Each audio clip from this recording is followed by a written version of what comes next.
Crowded Booth with Bryce Koon.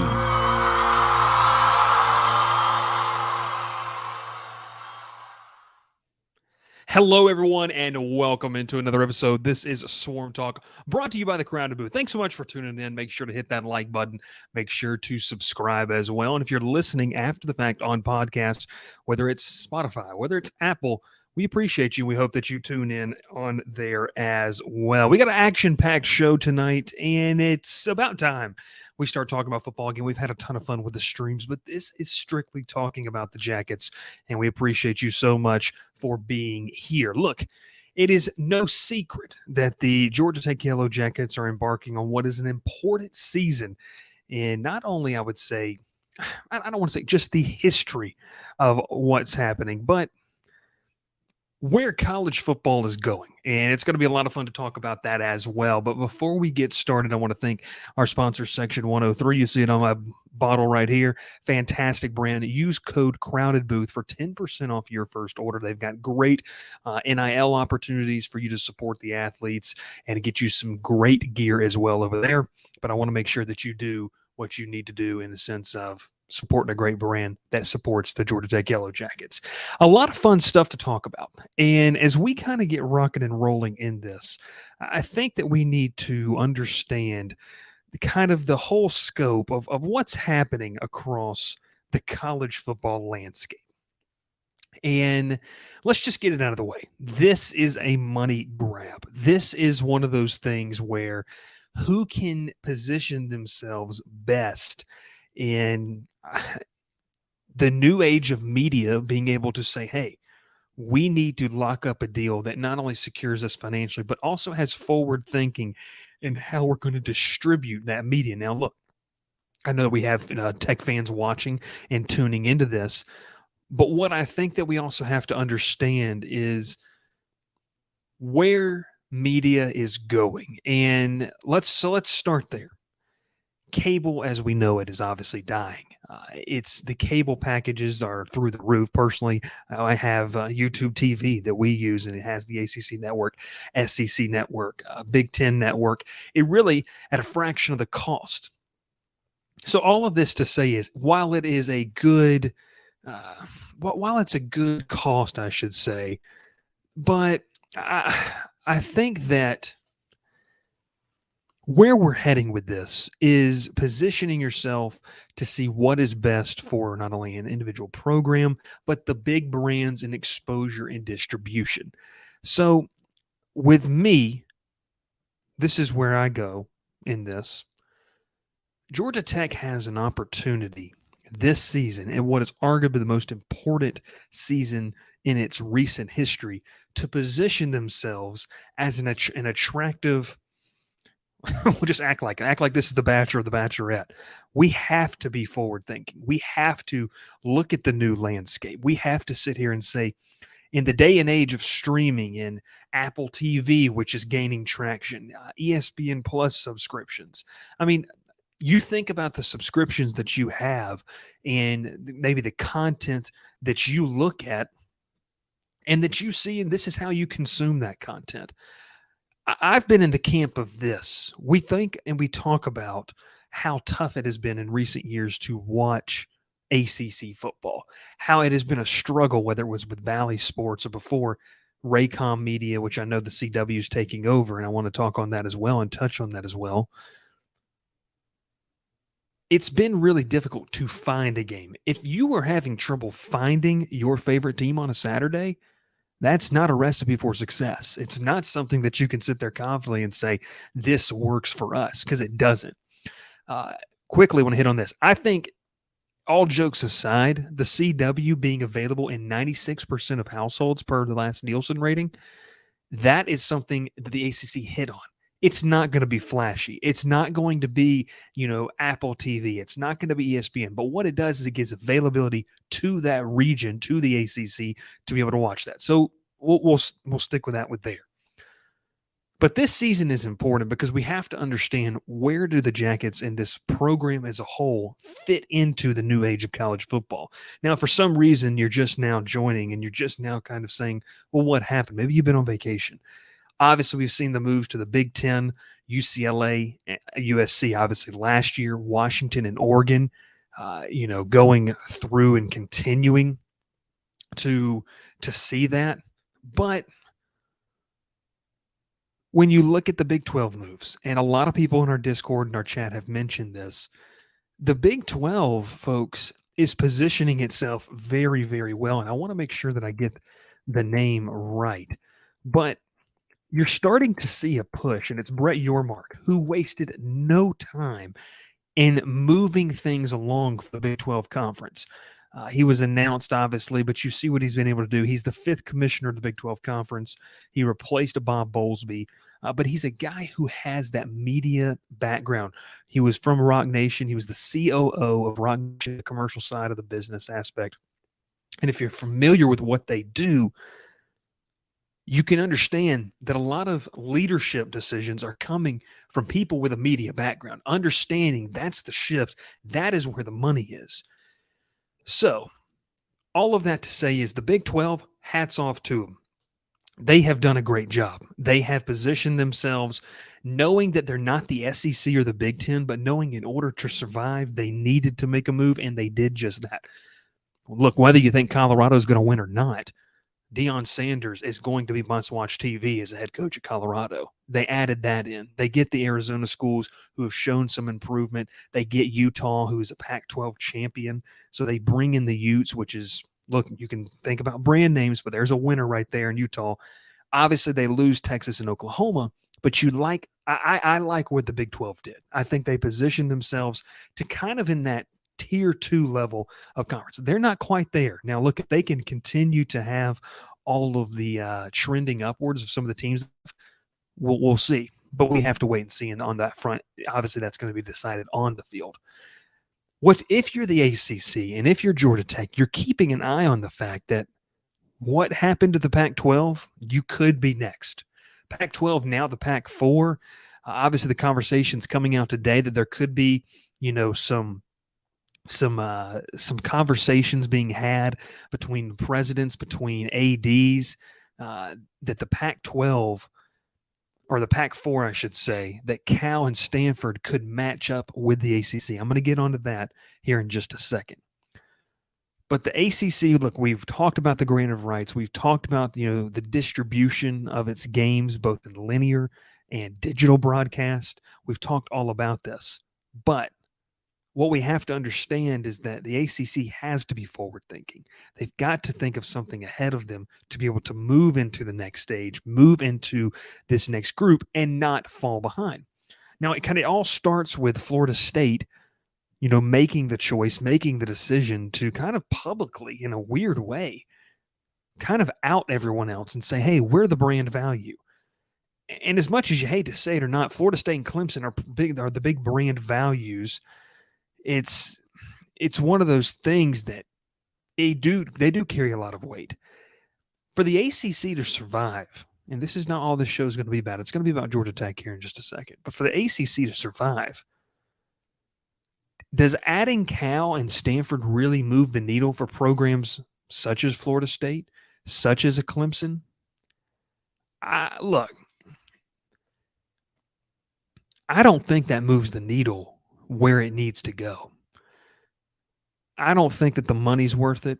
And I'll tell you this right now, outside the sports of football, you're not going to see the value added due to travel costs, due to everything. Yes, obviously it has something where you have big brand names in the sense of the academic world.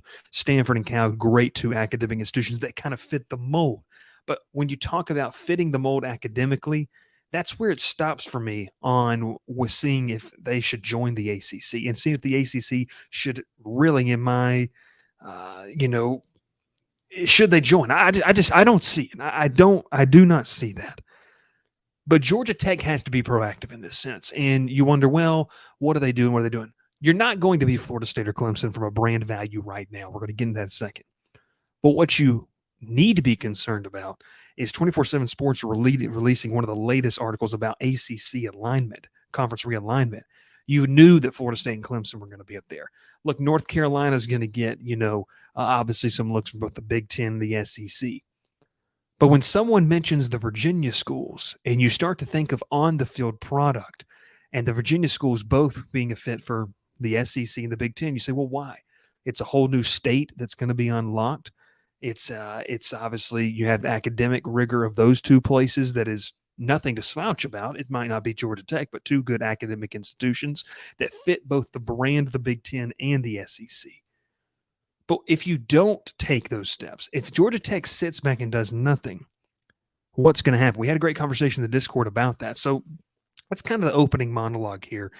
Let's get into what we're kind of really pushing and really talking about right here. This is an important season for Georgia Tech.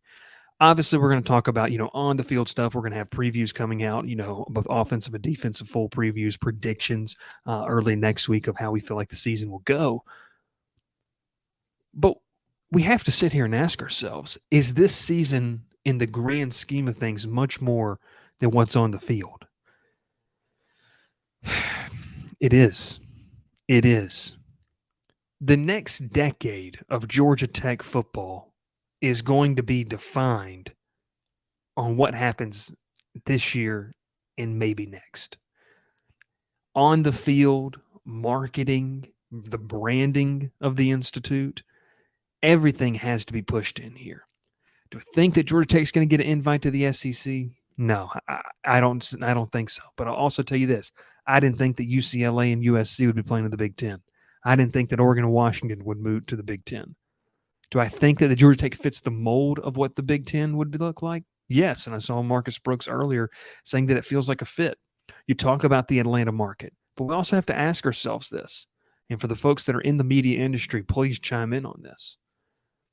With the push going away from cable and the push going away that the Nielsen ratings, if you're familiar with those, kind of identifying those markets, with Nielsen ratings becoming, I don't want to say obsolete, but maybe more obsolete here in the near future with the rise of streaming and everything like that. How much is the Atlanta market going to matter than it did maybe 10 to 15 years ago? I think it's a fair question to ask with the way we're trending towards something where that's why you're seeing a big push. And I think it starts, obviously from the top with the ACC commissioner, obviously needing to make a push, needing to understand something. Because when I hear him speak, I get the feelings of how we saw the Pac-12 commissioner in completely denying that he would feel like any teams would leave, but we just saw what just happened. So how much is turning a blind eye to something there's a real problem? How much did he really know? Now, the ACC's locked into this deal, but Florida State coming out and saying that they feel like they could lose money and now weighing the cost of over the life of this grant of rights deal, is it worth them to pay up front now rather than wait and lose so much money and fall further behind when that grant of rights expires? Look, I don't think they're going to leave tomorrow, but I think that next year we're going to have this same conversation. I think that we're going to have this conversation over the next couple of years as the buyout gets smaller and smaller. And when it starts to become a little bit affordable and maybe a little more realistic for programs such as Clemson, Florida State, North Carolina, maybe even a Miami, you really have to ask yourself, where does Georgia Tech fit into the scheme of this? Now let's talk about this. The best way for Georgia Tech to position themselves is to win this year. It's to get 7 or 8 wins. You have to at least get to a bowl game because you have to make yourself attractive, because there's too many programs in the sense that are kind of the middle of the road fringe bowl contenders already in a Big Ten conference. You don't want to be a Rutgers. Like, you don't want to be that. Rutgers fans were happy going 7-5, maybe 8-4, 6-6, and getting to a bowl game. Now they have to question if they even get that in the new 18-team Big Ten. In the SEC, they have too many programs like that. But from a brand recognition, you may not think it, but Georgia Tech winning on the field is going to help.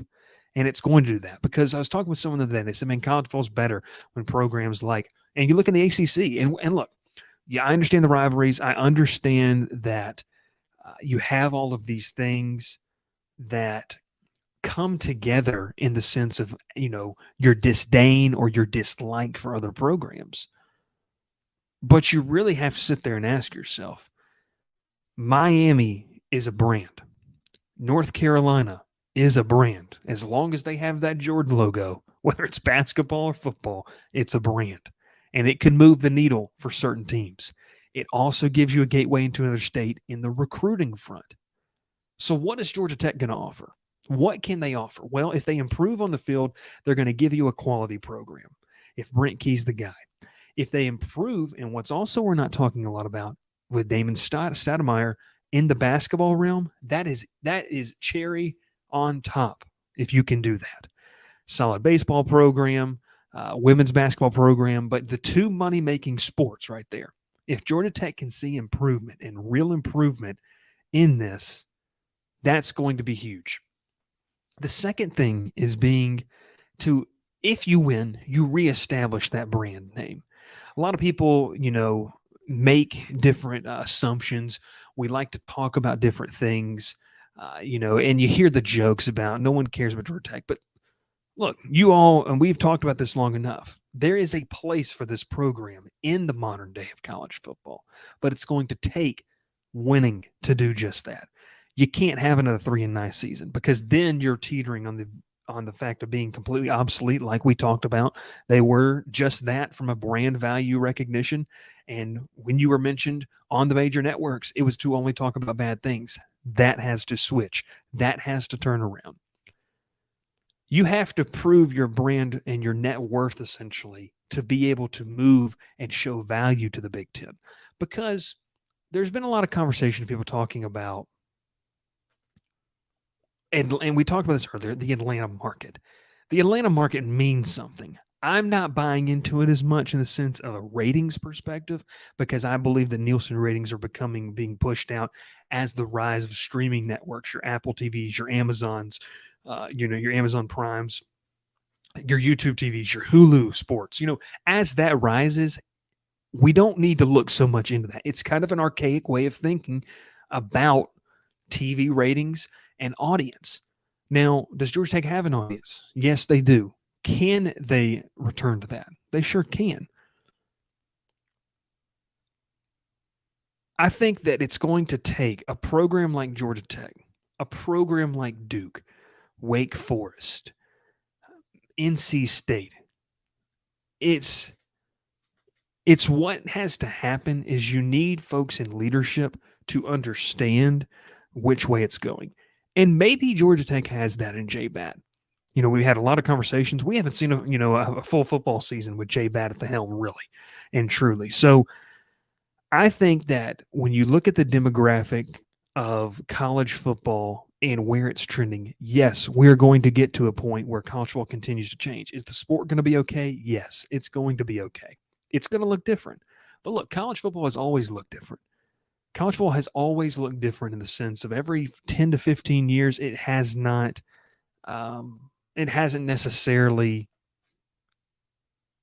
stayed the same, I should say. Every 10 to 15 years, we have a different looking college football, whether it's realignment, whether it's media deals, whether it is NIL, any of this type of stuff. You go back every single decade, you can say, well, that was way different, and we thought it was the end. Is this the end of it? No, but it will push some folks out. And we were having a great conversation in the Discord earlier today about this. You don't want to sit and wait. You can't afford to sit and wait if you're Georgia Tech. Because as much as you might think that getting pushed out or moving down and having that group of 5 status will never happen, I can tell you this. Up until 2 or 3 weeks ago, or up until a week ago, Washington State, Oregon State, Stanford, Cal, they didn't think they'd be on the precipice of being labeled a Group of 5 program, and that's exactly what they are. Whether they have the Pac-4 moniker or not. It's not Georgia Tech being pushed down. It's being left out that you have to worry about. And I have to see push organizationally to understand where we have to do that. And look, the days of an alliance or a handshake, it's over because people are putting it out on the table now to say what they want and where they want to go. I think that, from a program perspective, you got two brand new coaches in here. And I say brand new, obviously we know Key coached, so many games last year. But this is a perfect timing for Georgia Tech to hit a reset button on what people think about you, both football and basketball, and generate excitement. If you can do that, you position yourself that a conference says maybe this time next year, who knows what it's going to look like? Maybe the ACC adds. Maybe they fold. But you have to worry about yourself in this sense. The opportunity to wait and see what other people do, you just saw how that worked out for programs in like Oregon State, Washington State, Stanford, and Cal. And I go back to it. From an ACC perspective, I don't see the value of adding Stanford and Cal. I don't. I think that the pros start at being good academic institutions and having a nice brand, essentially. Stanford's a strong brand. But other than that, the con list is too far for me. Who knows? Not my decision. But I don't think that it's going to be really anything there. Let's get to a couple of comments right here as we get in and out here. Appreciate you tuning in. Make sure to hit that like button, subscribe to the video, and give me your thoughts. What do you think about that? We got John Burns here. Hopefully the ACC expands and gets a better TV deal. If not, hopefully we'll find our way to the Big Ten. Look, I think that until something happens, if someone can find a chink in the armor of this grant of rights, now's the time. Now's the time to do it. And is Georgia Tech going to position themselves? Nancy, you heard my thoughts right there. And kind of, any of that stuff. We got John Collins here. We have to win and win now to fit in anywhere desirable should the worst happen. Monumental year for the Jackets come up. John, I don't doubt it.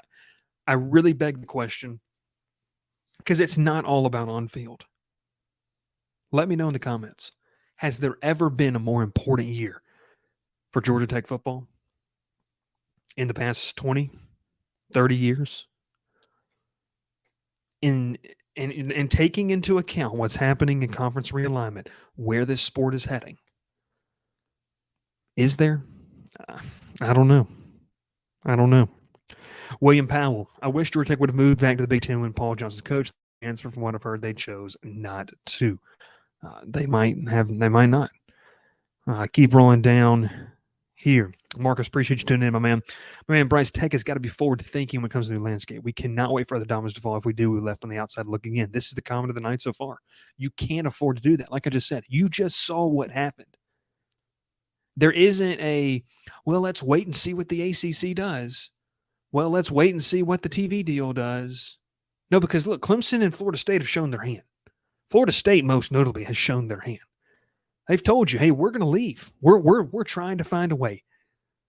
It's not a matter of if, it is when this happens. And so are you ready? Because you better be. You better be. Nancy Pye, great question here. Appreciate you tuning in, Nancy, as well. Why didn't Apple TV take on the Pac-12? The deal included a subscription-based number they had to hit. And they weren't. When you have an opportunity and the Big 12's telling you this is how much you're going to make, and the Pac-12 saying, well, here's how much you make, but here's some incentive-based stuff. Think about it. Take it into your own accord here. If you're offered a job and they say, here, you can make $100,000, this is how much you're going to make. And another job offers you, well, here's $65,000, and we could work you up incentive-based to maybe 80. You're still not hitting that mark, and it's incentive-based.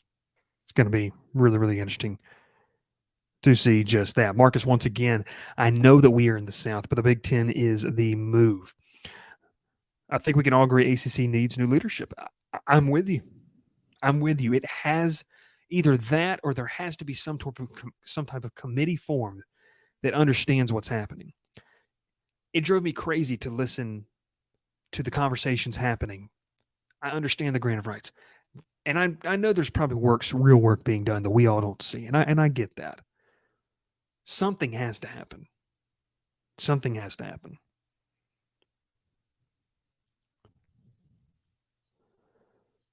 Don't say it, Bryce. You have dumb comments coming from FSU, man. Joshua Patrick, appreciate you tuning in. Remember, the Ivy League used to be the top of college football, but when the schools all agreed to push academics for football, they faded into obscurity. If the ACC becomes the academic conference, all of a sudden we don't have to put in as much money or effort to compete against our conference members, and we become the Ivy League 2.0. Josh, last year, I wouldn't have believed you in this, that this could happen.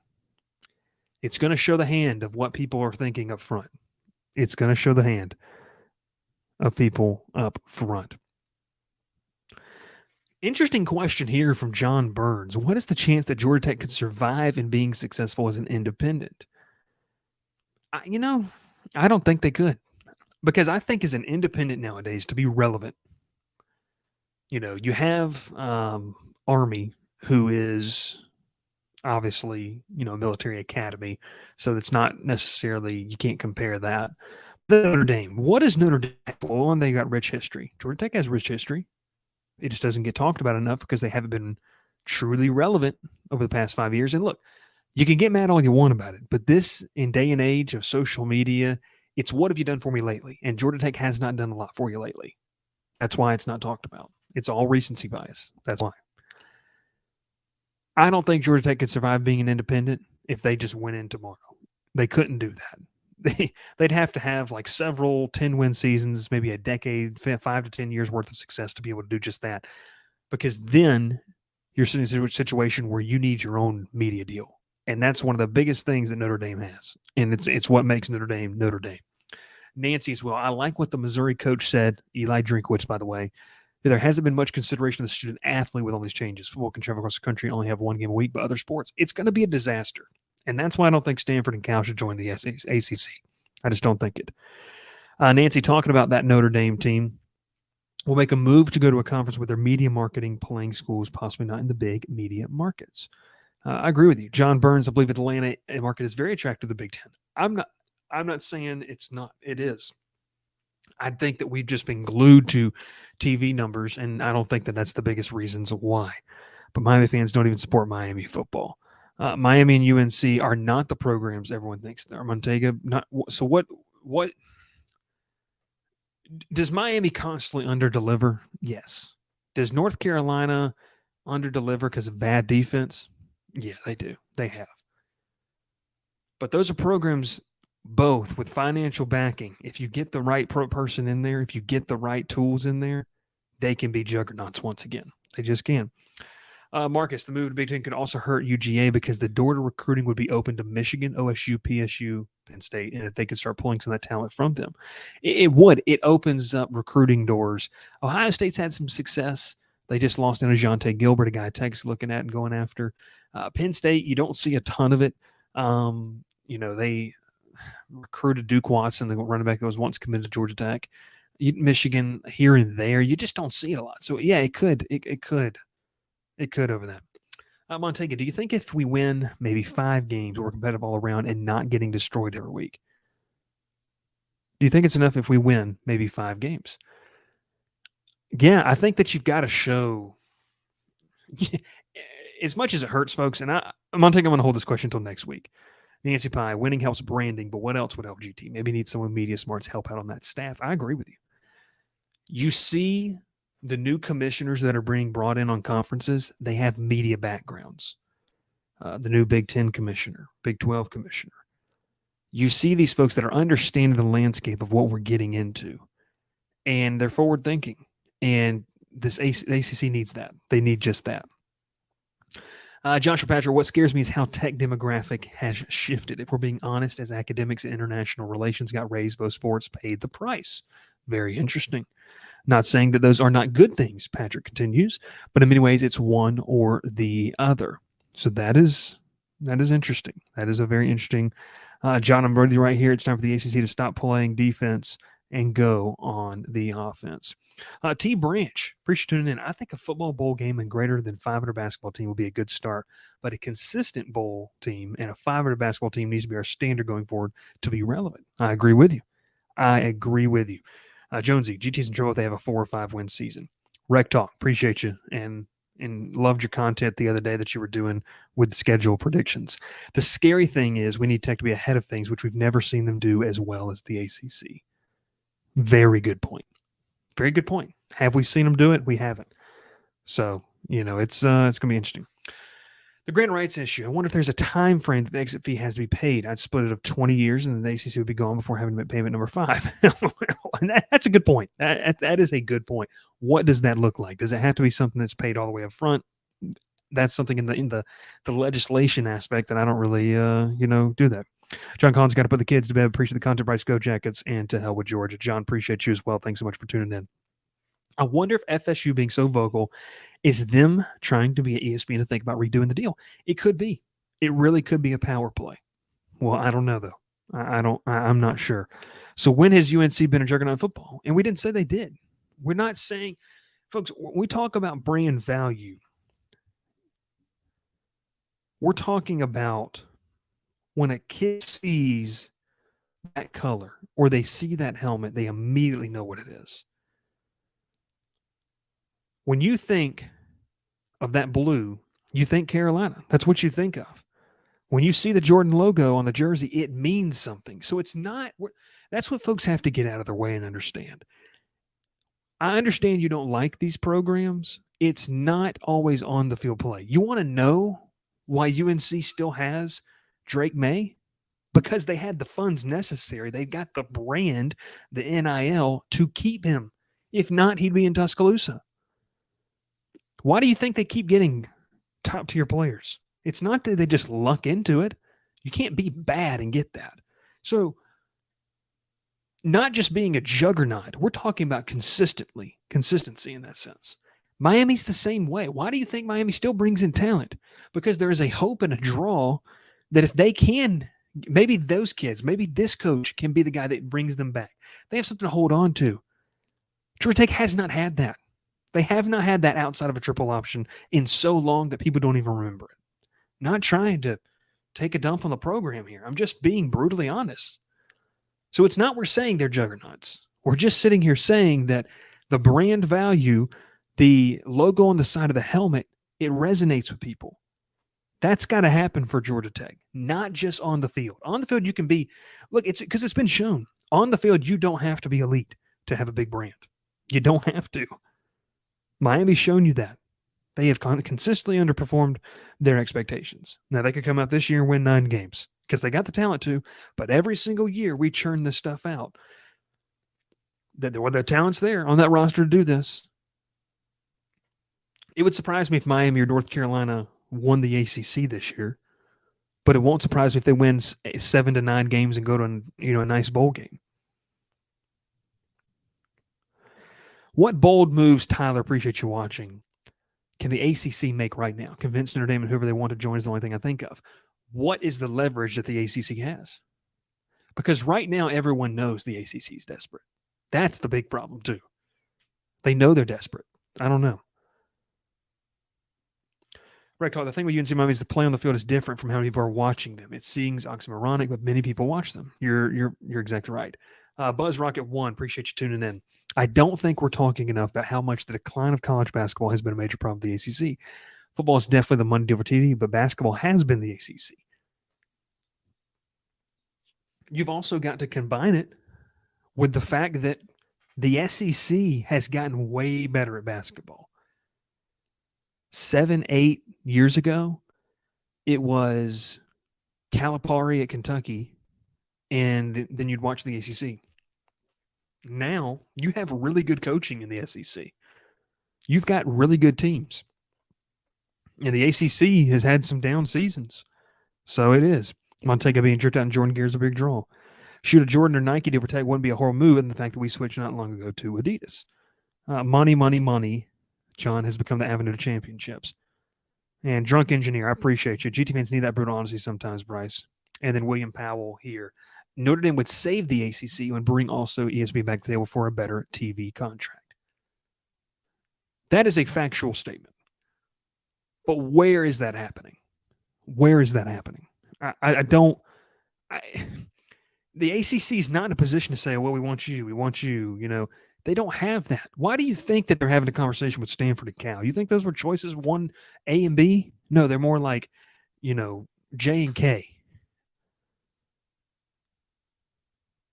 And so it's just one of those things where they don't have the leverage. You have to worry about yourself in this sense. You can't sit on your hands. You can't do it.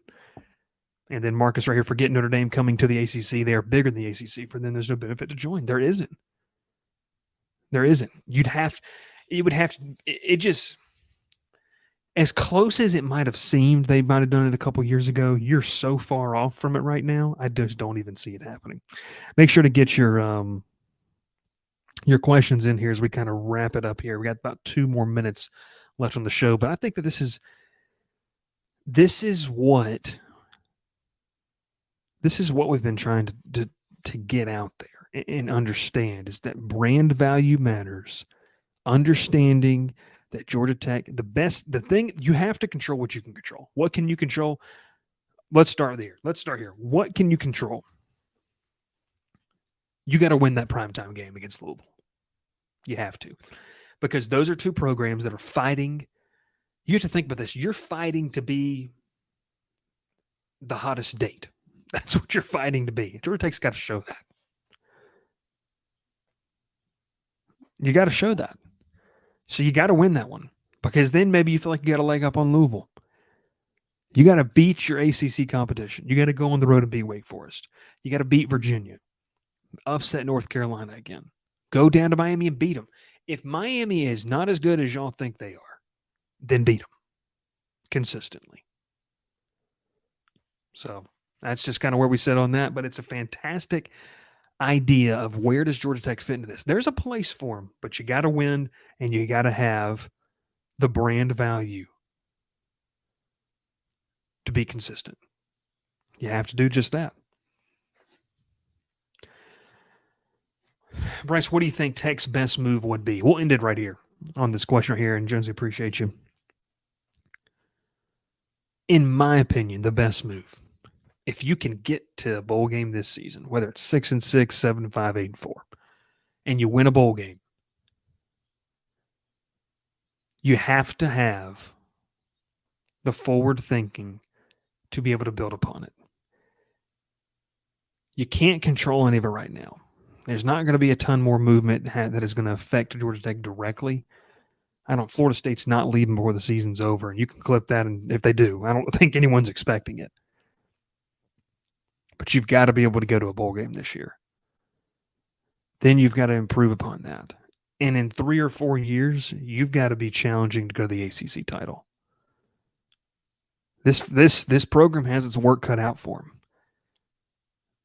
The decline that happened over the past 4 years could not have come at a worse time in the grand scheme of college football.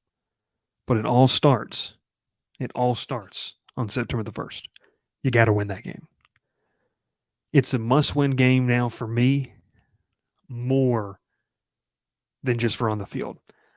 Guys like LaMiles Brooks, Haynes King, Zach Pyron, Dante Smith, how much is this really going to affect them? I don't know. But for the future of the program, it's going to be tough. Georgia Tech's got to position themselves, and it starts with on-the-field success, because you're going to gradually build up the brand value. Do you folks remember in Mercedes-Benz when Georgia Tech beat North Carolina? All that was running on ESPN of the game was interviews with Collins, interviews with players, highlights of that game. Folks, it's hard to find highlights. You can't be accepting the SEC or the Big Ten now. And you might say, well, there's Maryland and there's Rutgers. They're already in there. They got a sweet deal. Vanderbilt's got a sweet deal. Oh, and by the way, they're elite at baseball. You can't wait. We're going to see exactly what Georgia Tech does with that. Hey, so thanks so much for tuning in on a live show. There is a place for this program. You've got to figure out to do that. And Marcus, you hit the nail on the head. You got to become the new UCF. You got to brand yourself. You got to get out there and do some things yourself.